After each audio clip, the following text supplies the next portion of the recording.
Guys,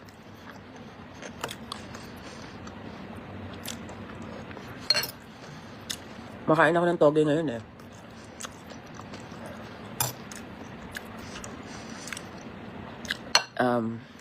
Okay naman ako. Eto, stress na stress ako ngayon. Ayoko na siguro ng magiging paulit-ulit pa ako. Kaya nag-live na lang ako para mapanood na lang ng pamilya ko.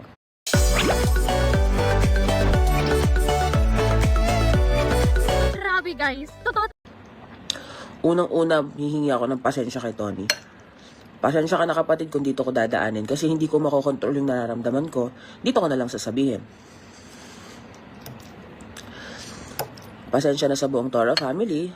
Sa tingin ninyo, gumagawa ako ng gulo na pwede naman natin pag-usapan o ilabas na lang sa reality show. Hindi na ako makapag-antay. Alam niyo naman lahat siguro, sinabi naman sa reality na, yun nga, may sakit yung anak ko sa tiyan ko, may VSD yung anak ko, tapos mga nababasa ko pang comments, mga sinasabi. Dahil sa kasamaan ng ugali ko, karma. Pakyo kayo, ganun lang yun. Tangin nyo rin.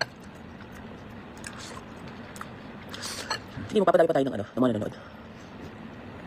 Gusto mo yung kinakain ko, honestly. Yeah, thank you sa lahat ng nagpe-pray for my baby na gumaling siya, na maging maayos ako. Actually, iniiwasan ko ma-stress eh. Iniiwasan ko talaga. Ayoko talaga yung ma-stress. Pinapagsabihan ako ng baby daddy ko na, you don't need na mag-live, you don't need to do anything. I'm just, madaling sabi, out of anger daw tong ginagawa ko. This is not about anger. Hindi to about anger eh. Diyos ko naman. Ngayon nyo lang ako nakasama na buntis ako kasi.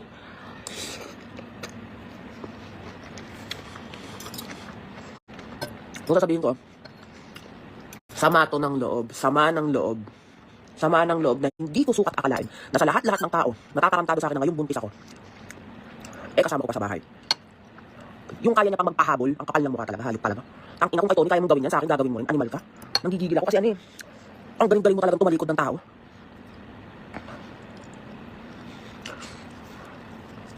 O yung mga tao nagsasabi, sana malaglag anak ko, ganito, ganyan. Sana ko yung nakimilod, ngayon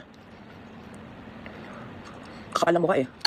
Okay, so, kanina masama loob ko sa'yo, Mikay. Nasabihin ko na sa'yo, masama loob ko sa'yo kasi humingi ako sa'yo ng tulong. Humingi ako sa'yo ng tulong dito sa loob ng bahay. Tinalikuran mo ako pumunta ka na sa kwarto mo. Tulad ng lagi mong ginagawa. Pag kay Tony lagi kang present sa akin. Sige, okay lang naman ate. Share naman tayo sa mga gastos niya sa bahay. Tutulungan naman tayo dyan eh. Pero hindi naman tayo laging mayaya ganun. Gusto ko pa rin yung touch ng pakikisama mo sa akin sa bahay. Kasi marami akong gustong bagay na hindi ko pwedeng sabihin sa mga yaya o okay lagi na magta-translate pa ako.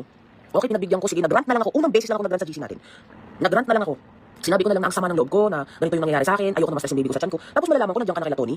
Tapos ang sasabihin mo, sinabi ni Tony na ate, uwi ata sinigay sa kanila. Wow, tang ina, alam mo sa sarili mo. Alam mo mismo sa sarili mo na ang dami mong ganap para sa reality show, ang dami mong ganap para sa live. Tapos uuwi ka, iwanan mo, mas i-stressin mo yung bagong kakaano lang, kakabuntis lang.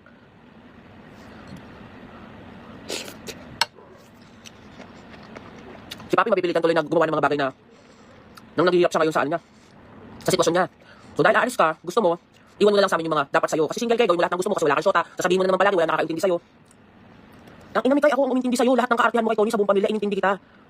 Ang ina, gagawin mo sa akin kung may buntis ako? Ayaw mong harapin? Gusto mo lang maintindihan ka? Tanggol ako ng tanggol sa'yo kay Tony, putang ina, lagi na lang ako napapahiya.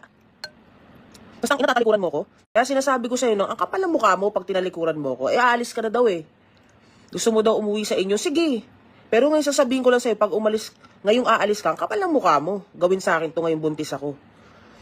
Bibigyan mo ako, sinabi mo ng happy pregnancy, putang ina ka. Hindi mo ako binigyan. Animal ka, sumakit tiyan ko kanina dahil sa'yo.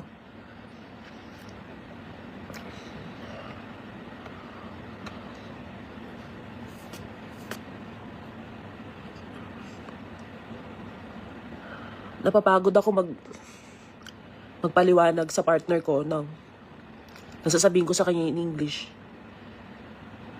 Ikaw kasama ko dito sa bahay. Sa'yo ko sinasabi pag may nararamdaman ako, pag namamroblema ako. Tapos putang ina mo, kaya mong gawin sa akin yun? Lahat ng kadugyutan mo, lagi kong inaano yan na. Lagi kong pinagtatakpan kay Tony yan na. Tapos sasabihin mo lang kay Tony na uwi ka muna ng Bulacan. Hindi mo ako ma-replyan sa GC? Ganon ka kabastos. Ganon ka kawal. I used to fumble in dark cabinets, straining my eyes to find things. so frustrating. The problem is, Ang utang na loob.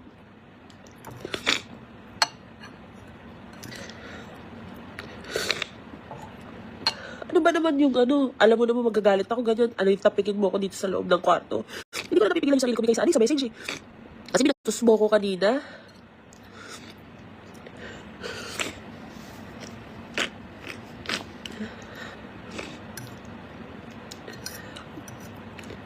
Gustong gusto mo magsulong. Nasabihin mo, hindi na tayo mag-work ate kasi ano, kasi nagiging malinis na ulit ako sa bahay eh. Akala mo ganun, pinipilit kong i-workout na magkasama.